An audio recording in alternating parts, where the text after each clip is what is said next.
Arizona is currently in an El Nino winter weather pattern, which may help explain recent storms moving through the state, along with some significantly colder temperatures. But are we currently in the grips of an El Nino, or has the weather pattern yet to take hold? For that, we turn to ASU climatologist. There he is, Randy Cerveny.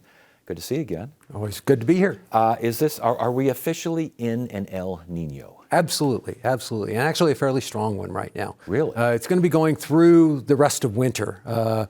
We're not anticipating it to weaken until maybe June of this year. Oh, my goodness. It's official when? When and why? I think we have a graphic, a satellite map of the warmer temperatures there in the Pacific, but that's obviously at play. But there you go. Mm-hmm. When does this matter? Well, that's the key. Is we're looking at that particular boxed region. That's the area where the sea surface temperatures are important. And during an El Nino, what happens is that boxed area becomes very warm. By the way, that also contributes to the global temperatures that this year will undoubtedly be one of the hottest years on record, because a large portion of the Earth's surface here in terms of the ocean is going to be warm.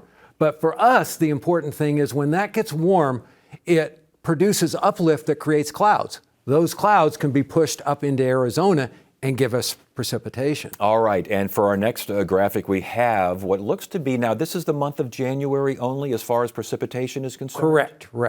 The 3-month winter period is a little bit different, but not too bad. We're still going to be showing above normal chances for rainfall, not only this month, but through the next month and into March. What this is, though, is that we love seeing that really good green above normal chances for heavy precipitation here in Arizona. It's almost like the state's framing the doggone thing. I mean, it's amazing. Now, that's precipitation, and obviously with El Nino, it seems like it would be warm. The operative word would be warm. What about snow levels in an El Nino year? Generally, they will be a little bit higher because, as you say, the moisture is coming in from the tropics. But we are right now under a pattern where we're getting really cold air that's coming down from Canada. If this was happening over on the East Coast, we'd be talking about polar vortex, because that's the idea. We're getting really cold air that's coming down from Canada, and that's contributing to the recent freezes that we've had here. Well, let's look at the forecast here now for the next month. And again, this suggests at least that the temperatures are going to be, look at that, that's a blue. I know what blue means. That means colder. Right. Now, again, these aren't the actual temperatures. These are the chances for below normal temperatures.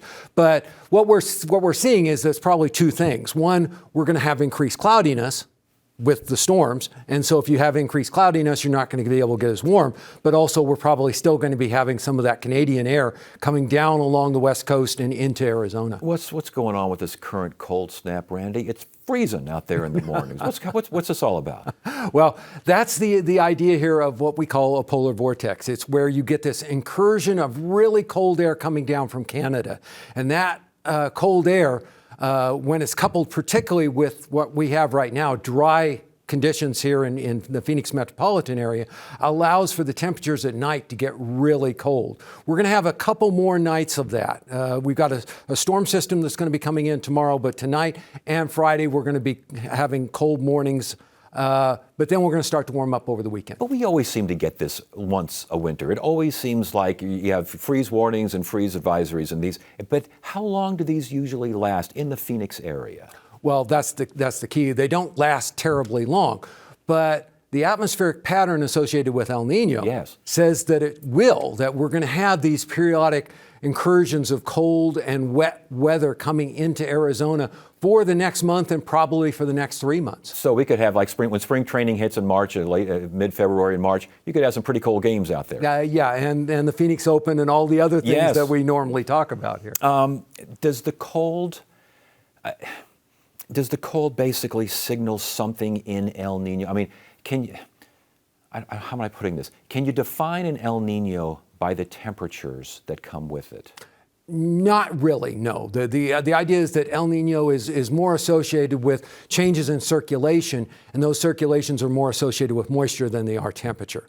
But because the kind of weather pattern that we have right now is a classic El Nino situation, we're getting the cold air that's coming down from Canada as well. Last winter, we had a pretty good amount of rain. Wasn't that supposed to be a La Nina? It was. And that still got us puzzled. We're not quite sure. That's why I was a little unsure when you were talking to me this fall as to what was going to happen. The forecast showed that we should have this kind of situation, but given the oddities of last year, we weren't sure. Is global warming changing things, making for these oddities when it comes to La Nina and El Nino? Is that schematic now different because of global warming? Yeah, because remember, the Pacific Ocean is such a big part of our entire planet that when you make changes in the Pacific Ocean, it changes the entire climate around the Earth, and the entire climate around the Earth can influence the Pacific Ocean. So it's what we call a feedback process. And yes, there's a lot of interplay that's going on right now. Interesting. Last question here. Last summer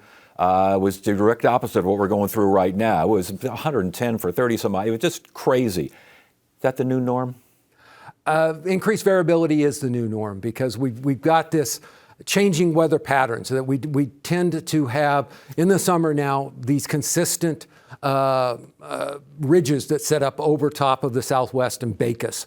But in the wintertime, we're finding that the circulation patterns can be this cold situation that we're in right now, or as we had in the earlier part of December, warmer conditions. So it flip-flops a lot more in the wintertime than it does in the summer. Sounds like a lot more volatility there, Randy. Randy Cerveny, ASU climatologist. Good to have you. Good to see you again. Always good to be here.